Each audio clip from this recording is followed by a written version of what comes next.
오늘 함께 보실 말씀은 시편에서 말씀을 보겠습니다. 시편 113편입니다.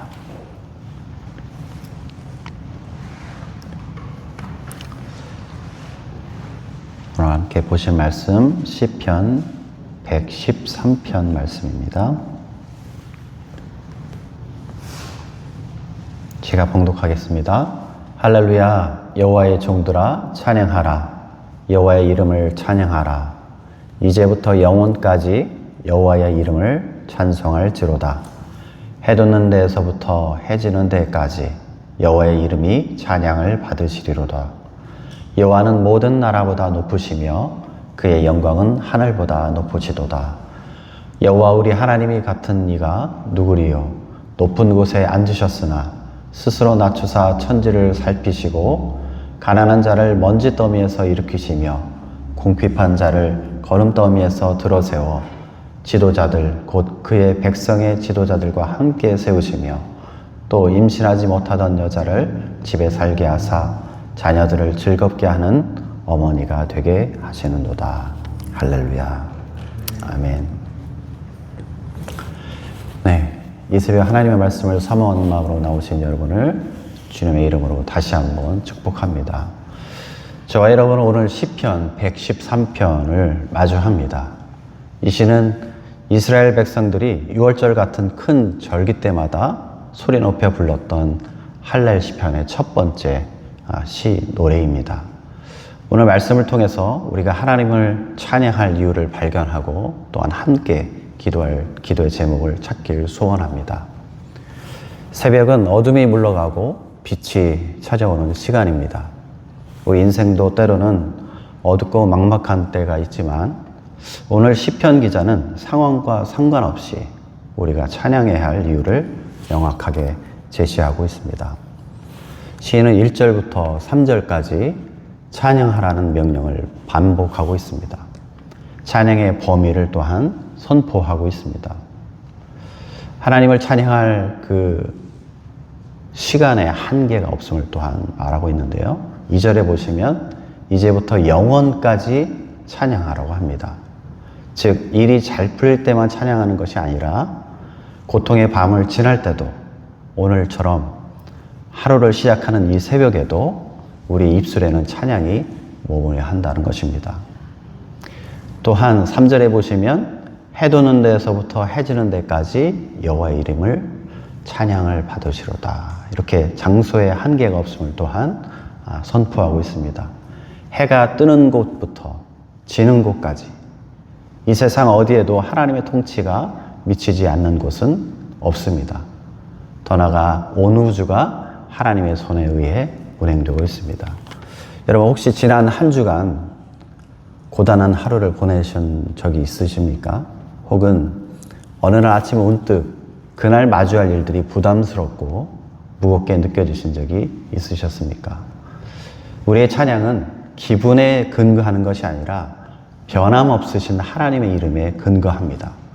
오늘까지 어떻게 보면 우리의 삶 가운데서 우리의 힘을 주시고 넉넉하게 일어나게 하시는 것은 그 아들까지 우리를 위해서 이 땅에 보내주신 하나님, 그 아들의 구속을 우리에게 실현하시려고 오신 보혜사 성령님, 오늘 새벽 하나님 내 상황에 상관없이 하나님은 영원히 찬양받기에 합당하십니다 라고 고백하는 저와 여러분이 되길 소원합니다.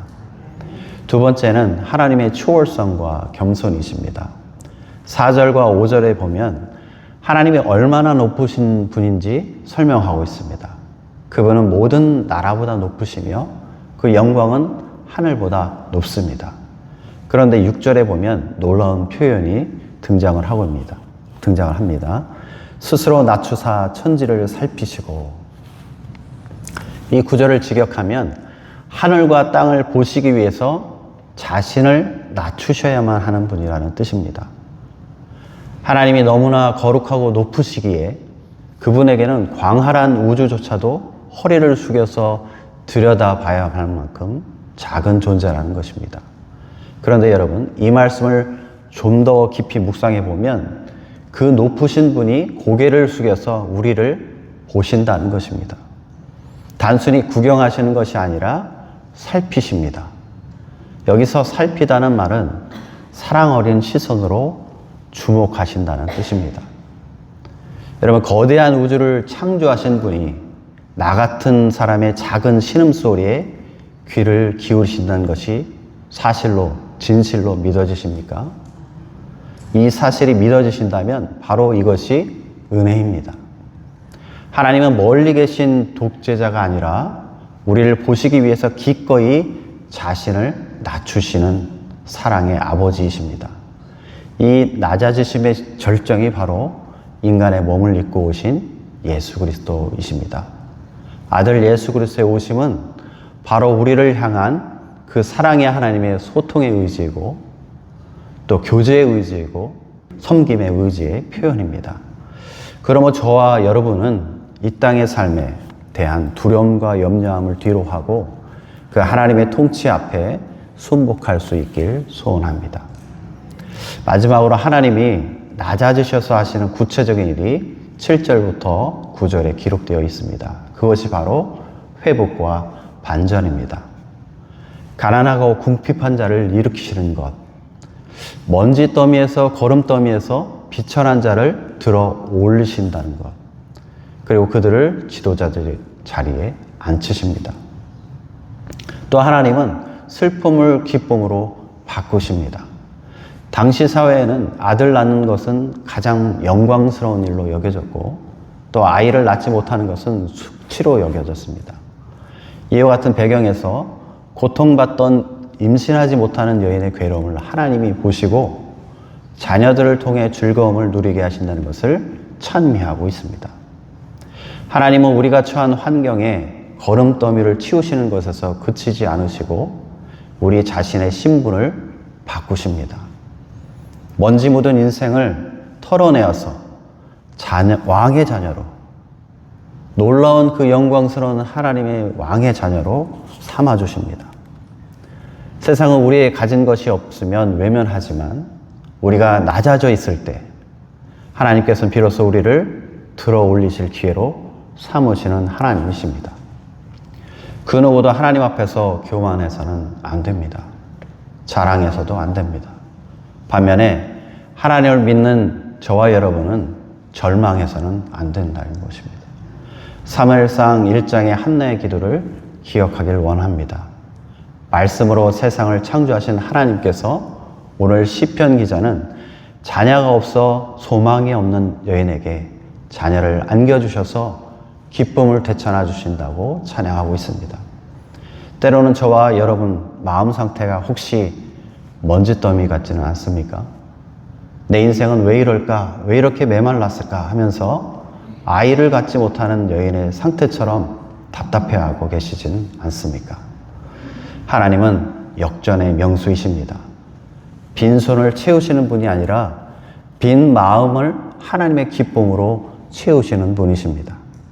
오늘 이 새벽에 내 결핍에 집중하기보다 그 결핍을 채우실 하나님의 전능하심을 붙드시는 저와 여러분 되길 주의 이름으로 축복합니다. 오늘 시편 113편은 할렐루야로 시작해서 마지막 할렐루야로 끝을 맺습니다. 우리가 때로는 운전하다 보면 길 중간에 방지턱에 나오는 구간이 있습니다. 방지턱은 멈추라는 것이 아니고요, 속도를 줄이라는 것입니다. 속도를 줄이지 않고 가면 차가 덜컹거리고 차 안에 있는 우리가 이리저리 요동치는 것을 경험하게 됩니다. 그러나 속도를 줄이면 큰 요동 없이 지나가는 것처럼 우리 삶 속에서 나의 상황에 상관없이 하나님을 찬양하는 삶은 마치 이와 같을 것입니다. 우리 하나님은 저 높은 보좌에만 앉아 계시는 분이 아니라 그분은 오늘 이 새벽 저와 여러분의 무릎 곁으로 내려와 계십니다. 세 가지를 기억했으면 좋겠습니다. 하나님을 찬양하십시오. 나의 상황보다 크신 하나님의 이름을 높이시길 원합니다. 하나님을 신뢰하십시오. 나를 살피기 위해 스스로 낮아지신 주님의 시선을 믿으시길 소원합니다. 세 번째, 하나님을 기대하십시오. 먼지더미에서 나를 건져 존귀한 자리에 앉으실 하나님의 반전을 기대하시는 저와 여러분이 되길 소원합니다. 그래서 이 믿음으로 이 아침에 기도하며 오늘 하루 해 도는 데부터 해 지는 데까지 승리하시는 모든 빌라델비아 교회 성도님 되시길 주님의 이름으로 축복합니다. 세 가지 기도를 놓고 함께 기도하였으면 좋겠습니다. 그리고 개인 기도로 나가셨으면 좋겠는데요. 나의 입술에서 원망이 떠나가고 어떤 형편에서든지 여호와의 이름을 찬양하는 노래가 끊이지 않게 하소서. 두 번째는 스스로 낮아지신 주님을 닮아서 나도 오늘 만나는 사람들 낮은 마음으로 섬기며 주님의 사랑을 흘려보내게 하소서. 세 번째로 질병과 경제적 어려움, 관계의 아픔이라는 거름더미에 앉아있는 우리 성도들을 불쌍히 여기사 하나님의 능력으로 일으켜 세워 주시옵소서. 이 세 가지 기도 제목을 가지고 함께 기도하고 개인 기도로 나가시길 소원합니다.